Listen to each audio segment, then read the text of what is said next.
Assalamualaikum warahmatullahi wabarakatuh. Kembali lagi belajar bareng Hasmi Darzet. Karena di luar sana begitu banyak yang ingin belajar bahasa Inggris tapi bingung mau mulai dari mana. Nah, di video kali ini kita akan membahas tentang apa saja yang harus diketahui untuk memulai belajar bahasa Inggris. Namun sebelum kita simak video ini, jangan lupa like, comment, and subscribe. Jangan lupa juga nyalakan tombol loncengnya agar tidak ketinggalan video-video terbaru belajar bareng Hasmi Darzet. Oke, next. Langkah awal yang harus kita lakukan untuk memulai belajar bahasa Inggris adalah kita harus mengetahui dulu atau menguasai dulu yang namanya subjek bahasa Inggris. Nah, yang mana itu subjek bahasa Inggris? Ini dia teman-teman. Kita bisa lihat subjeknya, yaitu ada I, you, we, they, she, he, it. I artinya saya, you kamu, we kita, they mereka, she dia perempuan, p ini perempuan, he dia laki-laki, di sini l dia laki-laki, it dia kata benda, b dia kata benda. Jadi ketika kita berbicara tentang kata benda maka kita menggunakan it subjeknya. Nah, kalau kita sudah menguasai yang namanya subjek, maka kita sudah bisa belajar bahasa Inggris, sudah bisa bicara bahasa Inggris meskipun mix Indonesia. Contoh, I mau ke pasar.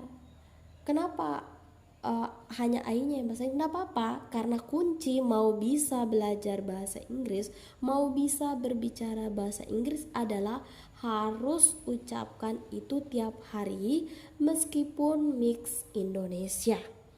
Nah, kalau kita sudah mengetahui subjek, maka langkah yang harus kita lakukan selanjutnya apa? Langkah selanjutnya yang harus dilakukan adalah perbanyak menghafal vocabulary atau kosakata bahasa Inggris.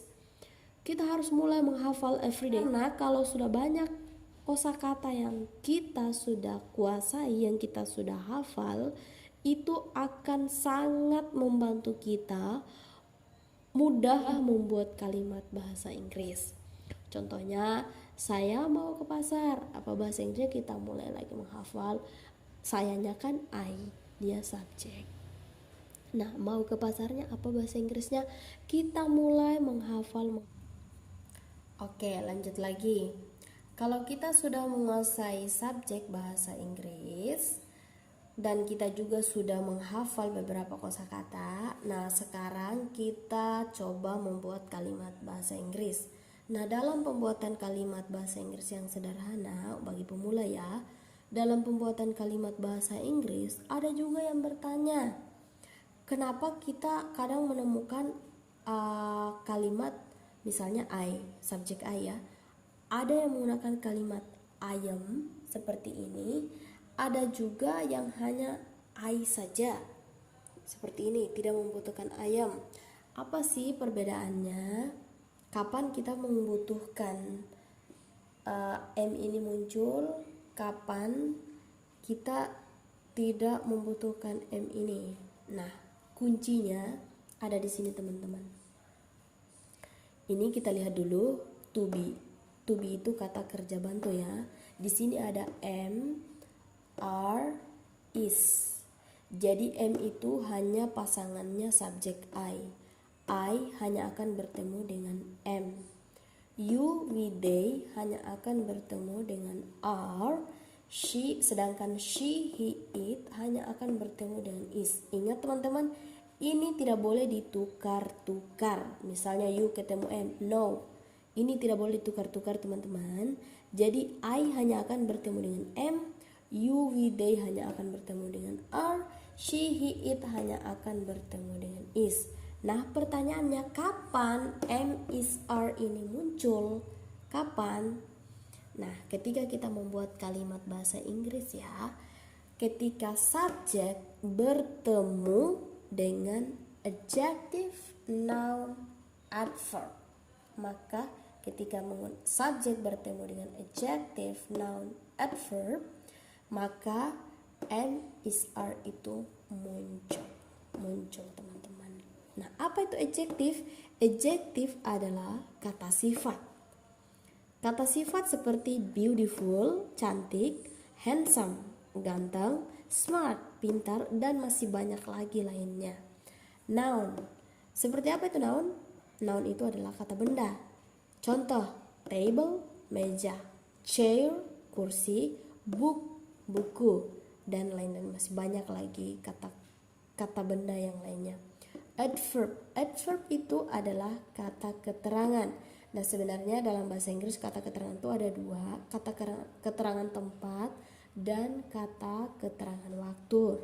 Tapi untuk kita pemula belajar bahasa Inggris, kita mengetahuinya kata keterangan saja dulu.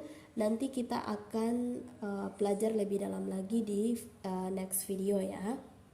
Jadi contoh adverb atau kata keterangan di sini ada home, rumah, school, sekolah, library, perpustakaan, dan masih banyak lagi kata keterangan lainnya.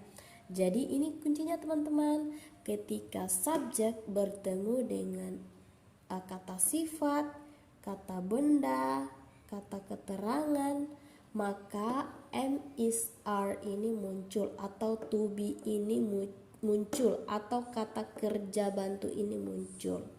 Tapi ada kunci yang lain lagi teman-teman. Ketika subjek bertemu dengan verb kata kerja, dia tidak butuh to be atau kata kerja bantu teman-teman. Jadi ketika kalimat itu bertemu dengan kata kerja, maka dia tidak membutuhkan to be ini teman-teman, am is are. Seperti apa itu kata kerja? Nih kita lihat. Read, membaca, eat, makan, go, pergi, dan masih banyak lagi kata kerja lainnya yang bisa teman-teman cari di kamus. Nah, kita coba melihat perbedaannya. Contoh kalimatnya di sini, I'm beautiful, I'm handsome. Ini tadi kenapa dia menggunakan am di sini? Ya, kenapa menggunakan am yang ini? Karena beautiful ini adalah kata sifat teman-teman, adjektif dia, kata sifat. Makanya di sini ada am. She is smart. Is juga ini dia muncul karena di sini ada kata sifat smart. Jadi sebenarnya kalau mau berbicara I beautiful, she smart, sebenarnya orang juga akan paham. Tapi sebaiknya kalau kita belajar bahasa Inggris, belajarnya jangan setengah-setengah. Kan kalau kita bilang I'm beautiful, I'm handsome, itu kan lebih enak juga didengar daripada I beautiful, I handsome. Iya kan teman-teman? Setuju kan? Oke, di sini juga ada contoh they are at school. Kenapa di sini menggunakan are? Karena at school itu di sini ada at school. Oh ini nih. School itu adalah adverb, kata keterangan. Sedangkan di sini ada I read a book. Saya membaca buku. Karena read ini adalah kata kerja, jadi dia tidak perlu butuh bantuan atau kata kerja bantu karena ini adalah kata kerja asli. I read a book. Sama halnya juga dengan you eat banana. You artinya kamu makan pisang. You eat banana. Kamu makan pisang. Karena makan itu kata kerja, maka dia tidak butuh juga kata kerja bantu. They go to school. Mereka pergi ke sekolah.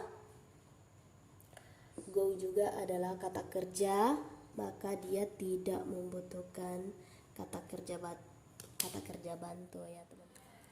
Oke, jadi itulah perbedaannya teman-teman dalam membuat kalimat sederhana. Kapan subjek itu bertemu dengan to be atau kata kerja bantu seperti am, is, are ini, dan kapan subjek ini tidak bertemu dengan atau tidak membutuhkan to be atau kata kerja bantu ini. Oke teman-teman, saya rasa itu saja video kita hari ini. Jangan lupa like, comment, and subscribe. Jangan lupa juga nyalakan tombol loncengnya agar tidak ketinggalan video-video terbaru dari Belajar Bareng Hasmi dari Z lainnya. See you in the next video.